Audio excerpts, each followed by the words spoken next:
Kali ini kita akan membahas sebuah soal dari China Mathematical Competition tahun 2020. Ronde pertama soal nomor 3.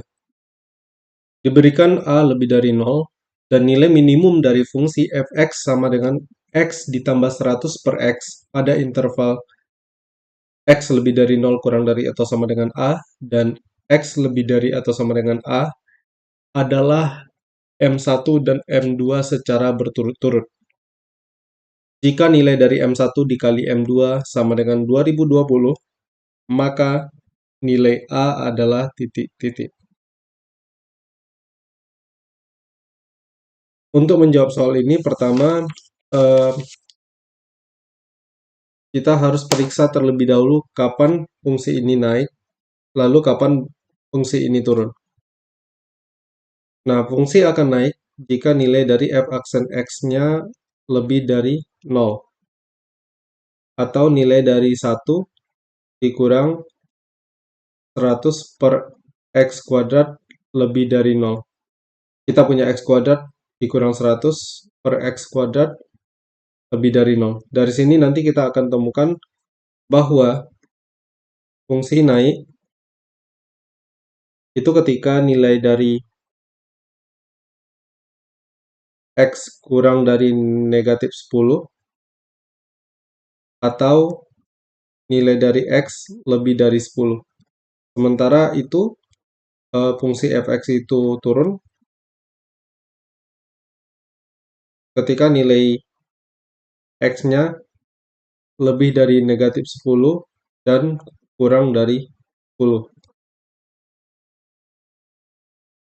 Nah, berhubung nilai x itu disebutkan di soal berada pada interval x lebih dari 0 ya. Maka kemudian kita bisa membayangkan untuk nilai x lebih dari 0 hingga x sama dengan 10 ini fungsinya bakal turun. Jadi seperti ini. Kemudian untuk x lebih dari 10 fungsinya naik. Artinya apa? Artinya kita bisa simpulkan bahwa nilai minimum fungsi ini nanti akan berada di x sama dengan 10. Salah satunya adalah di x sama dengan 10. Nah, dari sini kemudian kita bisa membagi menjadi dua kasus. Kasus yang pertama jika A berada pada interval 0 hingga 10. Kita bisa bayangkan, katakanlah A-nya di daerah sini ya misalnya ya. Maka kemudian nilai minimum pada interval dari 0 hingga A dan A hingga tak hingga M1-nya itu bakal sama dengan FA. Sementara nilai dari M2-nya bakal sama dengan F10. Itu untuk kasus yang pertama. Sementara untuk kasus yang kedua,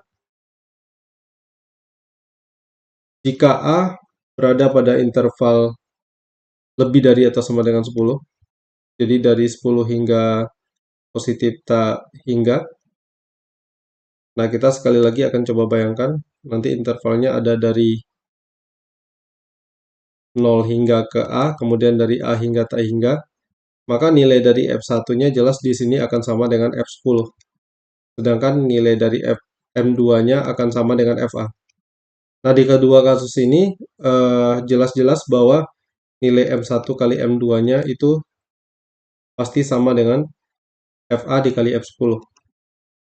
Dan nilai dari M1 dikali M2 kita tahu tadi nilainya akan sama dengan 2020. Nah, berhubung nilai dari F10 adalah 10 ditambah 100 per 10 atau sama dengan 20, maka kita bakal punya 20 dikali FA sama dengan 2020. Atau FA sama dengan 101. Nah, karena fx adalah x ditambah 100 per x, maka nilai dari FA adalah A ditambah 100 per A. Jadi kita punya A tambah 100 per A sama dengan 101, atau A kuadrat dikurang 101A ditambah 100 sama dengan 0. Di sini kita punya A dikurang 1 dikali A dikurang 100 sama dengan 0. Jadi kita punya dua buah nilai A yang mungkin, yaitu A sama dengan 1 atau A sama dengan 100. Sekian dulu pembahasan soal kita kali ini. Terima kasih. Sampai jumpa di pembahasan soal berikutnya.